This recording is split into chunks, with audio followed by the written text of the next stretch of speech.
Hello students, आज का lecture based है क्लास 9 का चैप्टर मोशन का, जो कि लेक्चर नंबर 3 है। और इस लेक्चर में हम लोग स्टार्ट करेंगे स्पीड से, बिकॉज प्रीवियस लेक्चर में हम लोगों ने डिस्कस किया था about the motion and types of motion. So इस लेक्चर में जब हम लोग अगर इंट्रोड्यूस होना चाहें स्पीड से, तो स्पीड को बोल सकते हैं कि कोई भी ऑब्जेक्ट अगर किसी अपनी ओरिजिनल पोजीशन पर है, यहाँ से कुछ भी डिस्टेंस अगर ये मूव करता है तो ये मूव होने में कुछ ना कुछ टाइम लेगा। इसका मतलब है कि टाइम के रिस्पेक्ट में ही बॉडी मूव हो सकती है।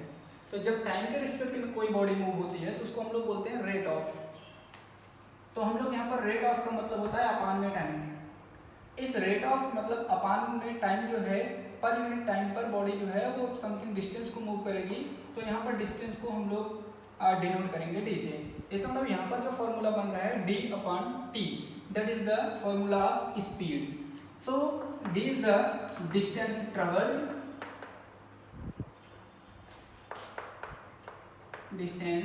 Travelled, upon time taken. So speed s equal to distance travelled upon time taken.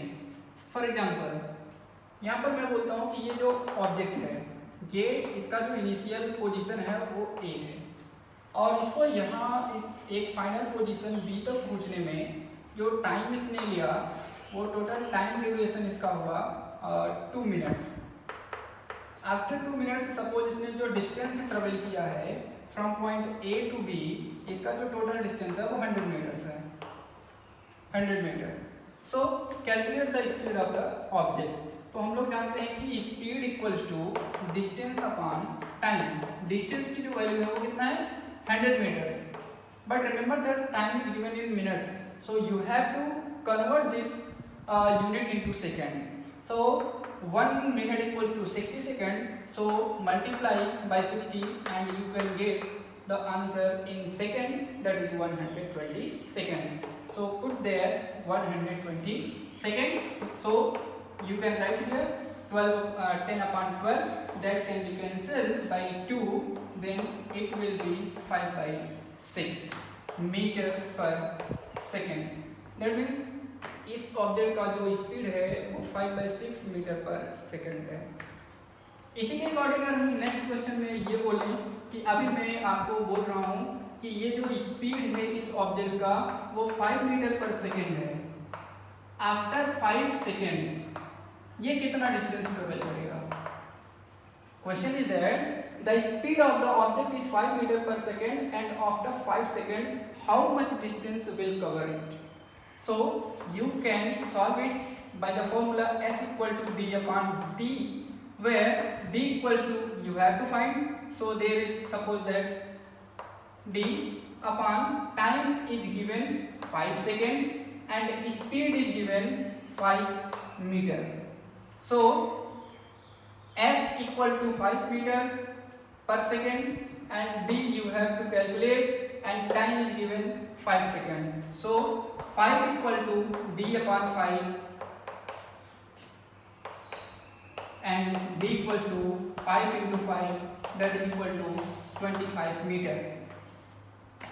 यहाँ से जो आपका आंसर आ रहा है वो 25 मीटर आ रहा है, बिकॉज 5 मीटर पर सेकेंड की स्पीड से अगर ये ऑब्जेक्ट अगर मूव कर रहा है तो 5 सेकेंड के आफ्टर ये जो डिस्टेंस से मूव होगा वो टोटल वैल्यू होगी 25 मीटर। इन क्वेश्चन नंबर 3 या फिर you can say case number 3, in first case you find speed, in second case you find distance, and in third case you can guess कि time हम लोग calculate करेंगे। ये object, ये car है, इस कार को अगर हम बोलते हैं कि इसका जो स्पीड है वो 12 मीटर पर सेकेंड है। कार का जो स्पीड है वो 12 मीटर पर सेकेंड है और इसको 100 मीटर डिस्टेंस को कवर करने में कितना टाइम लगेगा?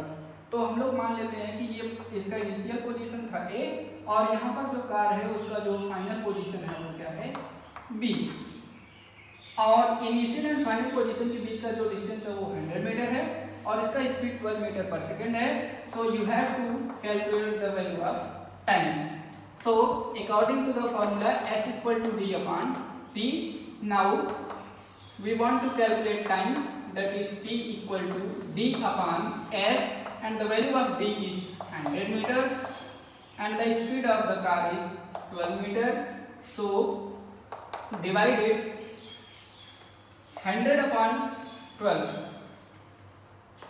You can cancel it, otherwise in the physics subject this is your answer. So based on this topic you can solve the problems which is given your exercise. Thank you.